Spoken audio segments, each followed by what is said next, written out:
இந்த படத்தில் கார்த்தி, கிருத்தி, ராஜ்கிரண், சத்யராஜ் ஆகியோர் நடித்துள்ளனர். இந்த படத்தை நலன் குமாரசாமி இயக்கியுள்ளார். ராஜ்கிரண் ஒரு தீவிரமான எம்ஜிஆர் ரசிகர். எம்ஜிஆர் இறக்கும் அதே நேரத்தில் தன்னுடைய பேரனான கார்த்தி பிறக்கிறார். ஆகவே இவனை எம்ஜிஆர் போலவே ஒரு நல்ல மனிதனாக வளர்க்க வேண்டும் என்று எம்ஜிஆரின் நல்ல கருத்துக்கள் மற்றும் அவரின் சண்டை பயிற்சிகள், உடற்பயிற்சிகள் எல்லாமே கற்றுக் கொடுத்து நல்லவனாக வளர்க்கிறார். ஆனால் கார்த்தி நல்லவனாக இருப்பதில் பலனில்லை என்று நம்பியாரின் ரோல் மாடலாக மாறுகிறார். ஒரு போலீஸ் இன்ஸ்பெக்டராக மாறி கரப்ஷன் ஆபீசராக இருக்கிறார். இது ராஜ்கிரனுக்கு தெரியாமலேயே இருந்து வருகிறது. திடீரென்று இந்த செய்தி அவருக்கு தெரிந்ததும் அவர் இறந்து போகிறார். ராஜ்கிரனின் இறப்பிற்கு பிறகு கார்த்தி தன்னை அறியாமல் ஸ்பிளிட் பர்சனாலிட்டி எம்ஜிஆராக மாறுகிறார். அவர் எம்ஜிஆராக மாறி மக்களுக்கு நல்லது செய்தாரா? அவர் செய்யும் நல்லவைகளில் அவருக்கு ஏற்படும் பிரச்சனைகள் என்ன? அதை அவர் எப்படி சமாளித்தார்?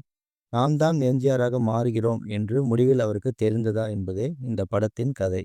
இது மாதிரி புதிய திரைப்படங்கள் மற்றும் பிரபலமான திரைப்படங்களின் கதையை மிக சுருக்கமாக கேட்க விரும்பினால் நமது சேனலை சப்ஸ்கிரைப் செய்து பக்கத்தில் உள்ள பெல் ஐகானை கிளிக் செய்யுங்கள்.